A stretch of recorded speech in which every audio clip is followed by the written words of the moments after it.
샵사인 1987년 6월 항쟁을 통해 직선제 쟁취에 성공한 통일민주당은 13대 대선을 앞두고 양김, 김영삼, 김대중 단일화 경선을 추진했습니다. YS, 김영삼은 민주세력 통합을 위해 DJ, 김대중의 경선 요구 조건인 미창당 지구당 수를 양보했습니다. 하지만 이길 수 없다고 본 DJ는 약속을 파기하고 탈당해 평화민주당을 창당했고 대선에서 3위에 그쳤습니다. 샵사인 1995년 제1회 전국동시지방선거를 기점으로 민주당은 DJ와 이기택 계파를 둘러싼 당내 갈등이 최고조를 향해 갔습니다. 동교동계 등 DJ 지지파 65명은 당을 뛰쳐나가 새정치국민회의를 만들었습니다. 이후 DJ는 97년 대선에서 국민회의 후보로 나가 대망론의 꿈을 이뤘습니다. 고 김대중 전 대통령은 국민의 정부 당시 발탁한 박주선 의원에 대해 나와 역사를 함께 쓸 사람들이라며 격려한 바 있다. DJ 대통령은 법무비서관인 박 의원을 신임했다고 알려져 있다. DJ처럼 분당 수준으로 당을 깨고 창당해 한 번의 실패를 거쳐 종국엔 대권을 잡는 데 성공한 사례도 있습니다. 그러나 뛰쳐나가 신당에 몸을 실은 대다수 대권주자들은 차기 대선서 좋은 결실을 맺지 못했습니다. 최근 윤석열 대통령 탄핵소추가 가결된 이후 한동훈 전 국민의힘 대표가 직에서 물러나면서 국민의힘 지도부 내 주류는 바뀌었습니다. 이에 친한계 중심으로 탈당해 신당을 창당할 가능성이 있지 않느냐는 일부 관측도 제기되고 있습니다. 평론가들은 어렵다는 회의적 전망을 내놨습니다. 지난달 31일 들었습니다. 실패한 이인재 학습 효과 뒤따르진 않을 것. 양순석 국민의힘 책임당원협의회 수석 부의장. 우파 정당에서는 국민의힘이 가장 크다. 우파 정당에서 당을 깨고 나간다는 것은 굉장히 어려운 상황이 됐다.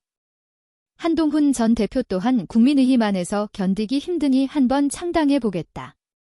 이런 생각을 갖기 어려울 것이다. 이인재 학습 효과라는 게 있다.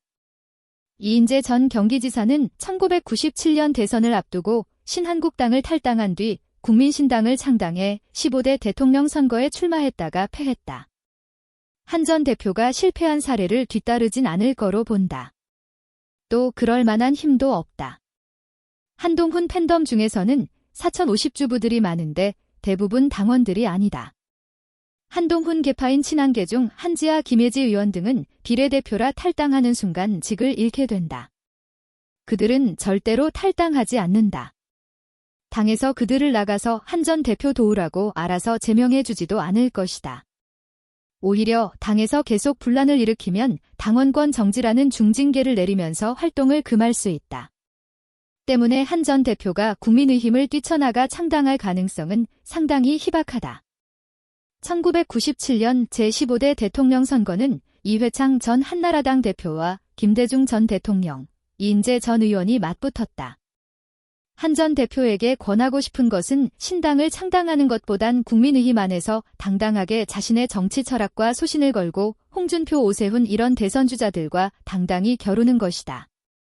그간의 경륜 미숙 등으로 빚어진 잘못한 일에 대해서는 솔직하게 사과하고 새로운 시대의 새 비전을 제시하는 것이 필요하다. 나는 예전 한 전 대표에 대해 넥스트 라이트라고 칭한 바 있다. 그 관점에서 한 전 대표가 갖는 소구력이란 게 있다. 차세대 우파의 가치를 걸고 당 대선 경선에 도전하고 개척하는 것이야말로 아주 좋은 계책이라고 생각한다. YS처럼 스킨십, 정무감각 갖추는 게 우선. 신당을 창당한다 vs 안 한다는 알 수 없지만 만약에 창당한다면 성공해야 되는 것이고 또 남더라도 한동훈 전 대표로서는 두 가지 변신을 하지 않으면 안 된다. 일단은 스킨십 없는 정치인이라는 게 과연 존재할 수 있냐는 거다. 나의 가치를 실현할 정치를 하겠다고 한다면 동지들을 끌어모아야 한다. 이를 조직화해 세력화해 나아가야 한다. YS는 특유의 돌파력으로 당내 지분 20%밖에 안 되는 민주계를 규합해 자신을 반대하던 민정계까지 신민주계로 만들어 민자당 대선 후보가 됐고 14대 대통령이 됐다. 한동훈 전 대표는 당을 이끌 때 국민의힘 중진들을 만나 설득해봤나? 대화를 해봤나? 이런 얘기를 들어본 적이 없다. 스킨십 없는 연예인식 정치를 했다고밖에 보이지 않는다. 일대 변신이 필요하다. 두 번째, 정치인에게 가장 중요한 것이 정무 감각이다. 앞으로 이런 행동을 했을 때 어떤 미래가 펼쳐질 것이냐 예측할 수 있어야 한다. 윤석열 대통령 탄핵 찬성을 외치고 관철시켰으면 자신에게 어떤 미래가 펼쳐질지 알아야 한다. 내가 투표했습니까? 내가 계엄하자고 했습니까? 이렇게 말하는 것은 스스로를 구렁텅이에 몰아넣는 것밖에 되지 않는다. 정무적인 판단 면에서 조언 그룹이 있어야 하는데 제대로 된 이들이 없다. 이런 상태에서 한동훈 신당을 창당해 성공하기는 상당히 어려울 것이다. 신당은 메시지만 갖고 성공할 수 있는 게 아니다. 신당 창당 가능성은 사실상 굉장히 불가능하다고 본다. 지역 맹주 JP도 성공 못했는데 되겠나 오늘. 만에 하나 한동훈 전 대표가 신당을 창당한다고 해보자. 결론은 실패다. 정치는 지시인이 맞아야 된다. 제3의 정당이 성공하려면 지역 기반이 있어야 한다. 없는 정당은 실패한다. 과거 김종필 자민련 총재가 1995년 민자당을 탈당한 뒤 종국의 대권까지 승리한 것은 아니지만 지방선거와 총선 등에서 좋은 성적을 거두며 정당이나마 성공할 수 있던 것은 충청권의 맹주라는 지역 기반이 있었기에 가능했다. 유승민 전 의원이 있던 바른정당이 실패한 이유는 TK, 대구 경북의 맹주임을 내세우며 개혁정당을 표방했지만 결과적으로 지역 기반이 없어 실패했다.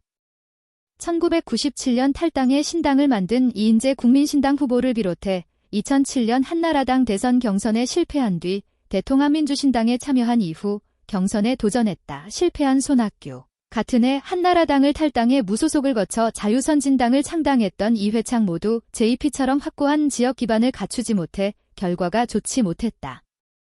운정회 발족식에 참석한 김종필 전 총리 뉴시스. 과거 사례를 봤을 때 과연 한동훈 전 대표가 지역 기반이 있느냐 하면 없다고 본다. 두 번째는 이다. 윤석열 대통령의 비상계엄 악수로 지금 보수는 거의 괴멸 직전에 들어갔다고 본다. 신당 창당은 시기적으로 적절할 수 있다. 그러나 사후 조치가 중요한데 국민의힘은 한 전 대표를 내쫓고 사실상 윤석열 당으로 재편했다. 원내대표 권성동, 비대위원장 권영세 모두 대표적인 친윤이다. 국민의힘은 개살력 면에서 타의 추종을 불허한다. 이재명 더불어민주당 대표보다 빠르지 않을까 싶다. 지난 총선에서 108명이 살아남았는데 이들의 관심사는 공천권을 누가 갖고 있느냐다. 한 전 대표가 신당을 창당한다고 해서 당선 가능성도 보장받지 못한다면 따라 나서기 어렵다. 국민적 호응이 크다는 계산이 섰을 때 옮기면 된다고 판단할 것이다. 도 부족한 형국이다. 이런 경우로 설령 신당 창당을 하더라도 실패할 가능성이 매우 높다. 그러니 시도 자체가 어렵지 않겠냐는 분석이다. 출처 시사오늘